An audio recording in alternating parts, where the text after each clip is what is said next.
So one of the hardest concepts we had to discuss with our clients is, and I'm sure everybody on the phone on this Zoom call knows, equitable ain't equal and equal ain't always equitable. And the only way to know what a property division is in terms of ratio analysis, is it 50-50, is it 49-51, is it 60-40, is to run the numbers, period, paragraph. If you got a better idea on how to do that, you let me know. Because it's not a good idea, in my opinion. And this is because I'm also a CPA. I was a CPA before I became a lawyer. My dad was a CPA. Two of my brothers were CPAs.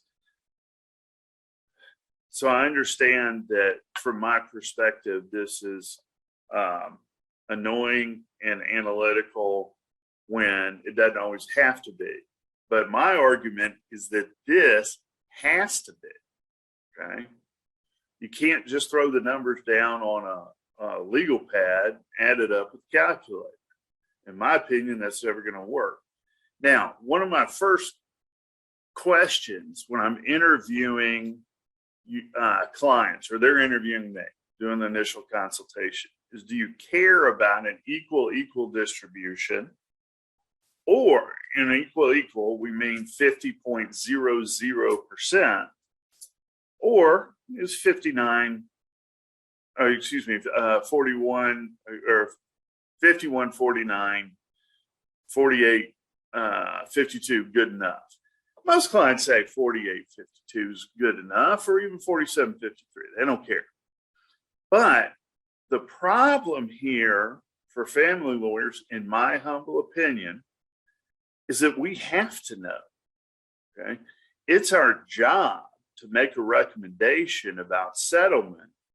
And if we don't know the exact percentage, and I'm not saying to 4 digits, I'm saying roughly within a percent one way or the other, of what that settlement is. I don't want to recommend a settlement unless my client gets 50.00% of the net marital estate, right? And yeah, that's before alimony and child support and everything else. But I want to know. I want to know for that recommendation, all right? So I've got a video in here. I'm not going to play it for you, but about what's best in life, answered by Arnold Schwarzenegger. But the point is, with marital balance sheets, you can know when your opponent doesn't have one and you propose a distribution that's completely in your client's favor, and they don't respond with a settlement offer that is thoughtful.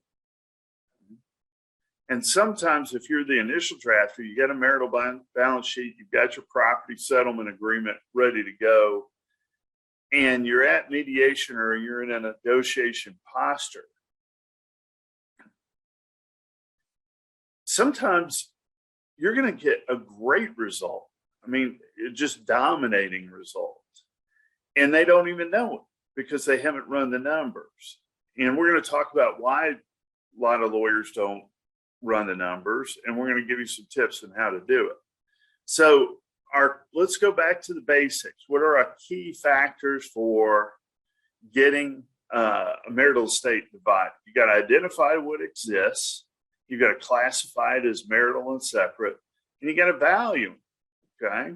And we're going to talk about all those issues during today, and Kate's going to give you some more details.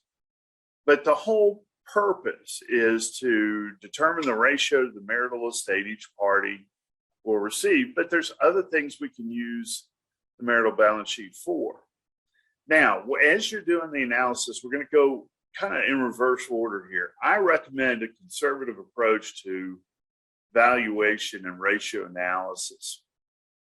And what that means is run a set of numbers that, if there's contested valuations, use either probably both, your client's number that they're comfortable with and the opposing party's number. Okay. So you know that if they're right on everything, what the ratio is. Right? And I'll give you some tips there. it's okay to make assumptions and estimates based on information that you have and guesses from your client when it makes sense. Now, your client, if he or she says our home is worth $1.5 million, and you know the home ain't worth $1.5 million, get you a real estate agent, help you out, maybe even strongly recommend an appraisal of the house. If the overall estate is like the Gates estate, nobody cares about the difference between 1.5 and 1.8 million. But if it's an estate of 2 million, that home value, especially if it's all in equity, is going to matter. So work on your valuation, make sure, and start early on valuations because that's one of your lead time problems. Get started early. All right, list all your important assets and debts on your spreadsheet, all the accounts. Here's one of the two quick tips. One, list all the accounts, even the ones that are closed. And the reason is we're going to be giving the marital balance sheet back to the client and ask for confirmation that we understand we're together with our minds as far as what's in the estate. Well, why put in a closed account? For reference purposes. So if you're analyzing the estate, you're in the middle of discovery, and there was the party's main checking account 3 years ago was at Bank Tennessee. And then it gets moved over to another Fifth Third. You know, it's helpful to have that information in there so that you don't forget, and it's cross-referenced. And if you got to turn in your marital balance sheet before trial, maybe take that line out. But again, you're using this as a cheat sheet and an organizational tool as much as you are as a pretrial document or a document that's going to be used to help you put together the settlement. Also, from time to time, we have clients that come in and say, well, my grandfather's desk is the most important separate property item for me. Make sure that it's listed. Now, as we all know, the courts don't have the authority to list or authority to divide separate property. That's why, in my opinion, it's terribly important to list important separate property in the agreement so that if there is a contest post-divorce, you can point to it and say, parties agreed this is separate property. Okay, even though arguably it's superfluous. That's just what I want to do. And if they tell you that, I know from my experience, I forget everything. Okay, I'm not going to remember that when I get around to drafting the marital dissolution agreement. Goodness gracious. But if it's in the marital balance sheet, it'll remind me because I know I'm going to go back and cross-reference and check the marital balance sheet against the divorce settlement. And I had a case against Judge Jim Martin, a number of years ago. And I always thought I was terribly impressed because he actually cross-referenced every line item of his marital balance sheet to the same numbered paragraph in the divorce settlement, which I think is brilliant. I don't have the discipline to do that, but I think it's a great idea and would highly encourage you to think about it. All right. Also, to help you make sure you get all your documents in, we're going to go through then your valuation. This will also help you tell your client why you need a forensic accountant, especially for pensions. And Kate's going to talk about that later. It is terribly important to calculate the estimated value of a pension interest. Okay, I think we all know that. If you don't, I'll be glad to give you some materials. And if you're not familiar with the Cohen decision in Tennessee, it's on my website, memphisdivorce.com, on property division and pensions. A nice discussion there for you.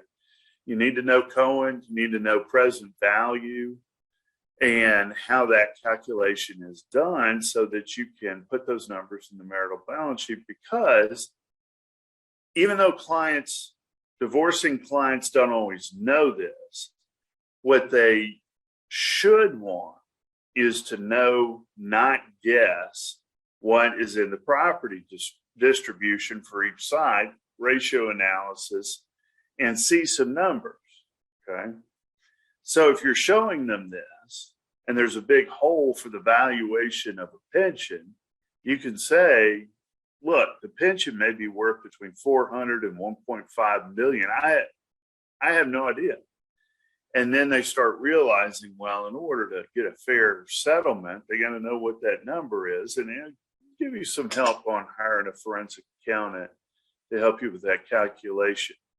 Explain to clients the valuation date is date of divorce or date of trial. Most of the time, we don't have a problem with that. But what is so annoying is if you get everything together, you got your marital balance sheet, you get a settlement, you send it out, and the deal doesn't get sealed for 3 months. Your marital balance sheet will tell you what those dates of valuation are and remind you need to get current statements. All right. And again, when you're using your spouse's estimates, be very, very careful. What's rational? What's reasonable? Do they know what they're talking about? The CDUs aren't worth $2,000 a piece.